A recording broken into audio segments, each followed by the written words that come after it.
ಭಾರತ ಮತ್ತು ಪಾಕಿಸ್ತಾನದ ನಡುವೆ ಯುದ್ಧದ ಸನ್ನಿವೇಶ ತಲೆದೋರಿದ್ದು ಗಡಿಯಲ್ಲಿ ಶಾಂತಿ ಕದಡಿದ್ದರೆ ಇತ್ತ ಪ್ರಧಾನಿ ಮೋದಿ ಮೇರಾ ಬೂತ್ ಸಬ್ಸೆ ಮಜಬೂತ್ ಎಂಬ ವಿಡಿಯೋ ಕಾನ್ಫರೆನ್ಸ್ನಲ್ಲಿ ಚುನಾವಣೆಯ ಪ್ರಚಾರ ಮಾಡುತ್ತಿದ್ದಾರೆ ಎಂದು ಹಲವರು ಟೀಕಿಸಿದ್ದಾರೆ.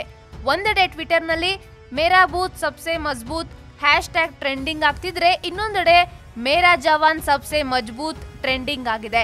ಈ ಹ್ಯಾಶ್ಟ್ಯಾಗ್ ಮೂಲಕ ಕೆಲವರು ಸೈನಿಕರ ದೇಶಪ್ರೇಮ ತ್ಯಾಗವನ್ನ ನೆನೆದ್ರೆ ಮತ್ತಷ್ಟು ಜನ ಮೋದಿಯವರ ಕಾಲೆಳೆದಿದ್ದಾರೆ.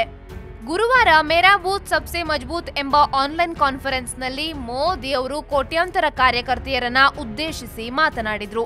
ಇದು ವಿಶ್ವದಲ್ಲಿ ಅತಿ ಹೆಚ್ಚು ಮಂದಿ ಭಾಗಿಯಾದ ವಿಡಿಯೋ ಕಾನ್ಫರೆನ್ಸ್ಗಳಲ್ಲಿ ಒಂದು ಎಂದು ಹೇಳಲಾಗುತ್ತಿದೆ.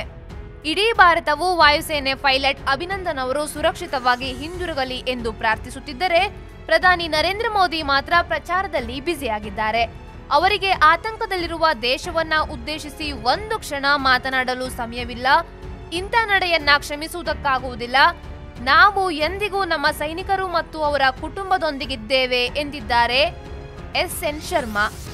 ಸದ್ಯ ವಿಂಗ್ ಕಮಾಂಡರ್ ಅಭಿನಂದನ್ ಅವರು ಸುರಕ್ಷಿತವಾಗಿ ಬಿಡುಗಡೆಯಾಗುತ್ತಿದ್ದಾರೆ. ಬಿಜೆಪಿ ಸೀಟು ಎಣಿಕೆಯಲ್ಲಿ ಬ್ಯುಸಿಯಾಗಿದ್ರೆ ನಾವು ಉಳಿದೆಲ್ಲ ಭಾರತೀಯರು ಅಭಿನಂದನ್ ಎಷ್ಟು ಗಂಟೆಗೆ ಬಿಡುಗಡೆಯಾಗಿ ಬರುತ್ತಾರೆ ಎಂದು ಕ್ಷಣಗಣನೆ ಮಾಡುತ್ತಿದ್ದೇವೆ ಎಂದಿದ್ದಾರೆ ಅಶ್ವಿನ್ ಎ ಕುಮಾರ್. ಮೋದಿ ಅವರೇ, ಇದು ನಮ್ಮ ದೇಶವನ್ನ ಉದ್ದೇಶಿಸಿ ಮಾತನಾಡುವ ಸಮಯ, ಪಕ್ಷದ ಕಾರ್ಯಕರ್ತರನ್ನಲ್ಲ.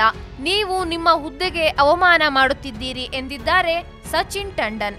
ಗಡಿಯ ವಿಷಯದಲ್ಲಿ ರಾಜಕೀಯ ಮಾಡಬೇಡಿ ಎಂದು ನಿಮ್ಮದೇ ಪಕ್ಷದವರು ಹೇಳಿ ಈಗ ನೀವೇ ರಾಜಕೀಯ ಆಡುತ್ತಿದ್ದೀರಿ. ಅದನ್ನ ನಿಮ್ಮ ಪೋಸ್ಟರ್ಗಳಲ್ಲಿ ಬಳಸಿಕೊಂಡು ಅದಕ್ಕಾಗಿ ಹಣ ವೆಚ್ಚ ಮಾಡುತ್ತಿದ್ದೀರಿ ಎಂದಿದ್ದಾರೆ ಅಂಕಿತ್ ಲಾಲ್.